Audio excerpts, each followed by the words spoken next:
Hey, it's Teresa McGallagher here, coming at you on Facebook with some tips and techniques for getting through this coronavirus lockdown quarantine period. This is a great time to develop a relationship with yourself so that you can enjoy your own company. Because if you don't like spending time with you, why would anybody else want to spend time with you? So today I'm going to give another tip for how to feel better. And this one is called Follow Your Bliss. What does follow your bliss mean? It means think about the things that you and you uniquely love to do and have always loved to do. There's a reason for that. Hi, Greg. Thank you so much for your support. The reason that you love to do the things that you love to do, and they may not be things that other people love to do, is because those are the things that were meant for you. Those are the things in your divine blueprint that you are supposed to be doing during your time here on Earth, during your time here on the planet. And they're different for everybody. So maybe 20 or 25 years ago, I made a list. Hi, Bambi. I made a list of things that I enjoyed doing when I was trying to figure out, like, what is my path in life? What am I meant to do? What is my calling? And I found this list the other day. It fell out of a book that I had. Here it is, a handwritten list. And the things on this list are the things that I'm still really interested in, and the things that I've always been interested in from early childhood. And they include things like mysteries and the paranormal and spirituality and miracles and metaphysics. You know, very few people in my family are interested in these subjects. So why was I born interested in these things? Who knows? I'll tell you a funny story.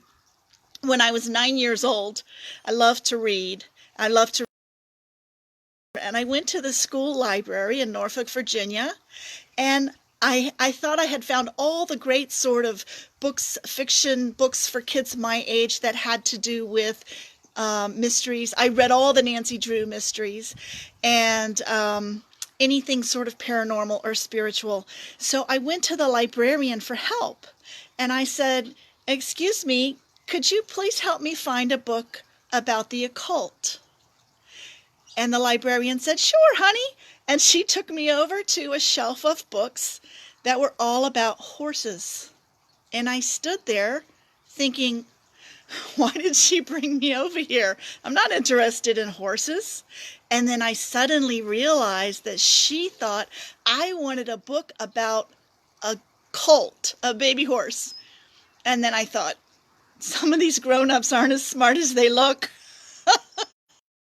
So anyway, I've always been interested in the occult, spirituality, miracles, metaphysics, but I never allowed myself to follow that interest because, number one, it was kind of frowned upon in the faith that I was raised in. Number two, it didn't seem like anything you could ever make a career out of.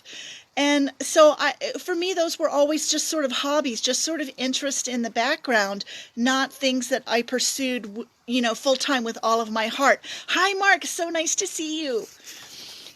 Well, now, I want to read a quote to you from Joseph Campbell. He said you should follow your bliss. And this is the quote: "If you do follow your bliss, you put yourself on a kind of track that has been there all the while waiting for you. And the life you ought to be living is the one you are living. When you can see that, you begin to meet people who are in the field of your bliss, and they open the doors to you. I say, follow your bliss and don't be afraid.